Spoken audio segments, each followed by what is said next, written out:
জাপানে বাচ্চারা ৬ বছর বয়সে প্রাথমিক বিদ্যালয়ে ভর্তি হয়। তৃতীয় শ্রেণী পর্যন্ত কোনো পরীক্ষা ব্যবস্থা নেই।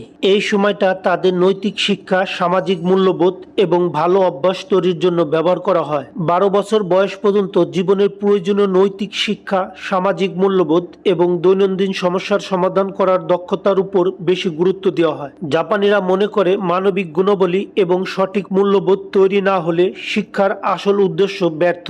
এজন্য শিশুদের সৃজনশীলতা, সামাজিক দক্ষতা এবং শারীরিক বিকাশের জন্য পর্যাপ্ত সুযোগ দেওয়া হয়। অন্যদিকে বাংলাদেশে শিশুদের ছোট থেকেই পড়ালেখার জন্য চাপ দেওয়া হয়। পরীক্ষার প্রতিযোগিতা এবং প্রাইভেট টিউশনের উপর নির্ভরশীলতা তাদের মানসিক বিকাশের বড় বাধা সৃষ্টি করে। ফলে শিশুরা স্ট্রেসে ভোগে, সৃজনশীলতা হারায় এবং পড়ালেখাকে উপভোগ করার বদলে ভয় পেতে শেখে। জাপানের শিশুরা ছোট থেকেই শৃঙ্খলা, পরিচ্ছন্নতা এবং অন্যদের প্রতি সহমর্মিতা শেখে। আর আমাদের দেশের মানবিক শিক্ষার অভাবে অপরাধ প্রবণতা বাড়ছে এবং লোকজন দিন দিন নিজের কথাই বেশি ভাবছে। জাপানিরা মানুষের সেবা এবং নৈতিক দায়িত্বকে জীবনের অংশ মনে করে, আর আমরা শুধুমাত্র অর্থ উপার্জনের পিছনে ছুটে মানবিক গুণাবলীকে উপেক্ষা করছি।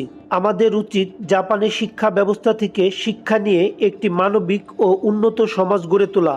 ভিডিওটি ভালো লাগলে একটা লাইক দিন এবং আপনার মূল্যবান মতামত দিতে ভুলবেন না। ধন্যবাদ।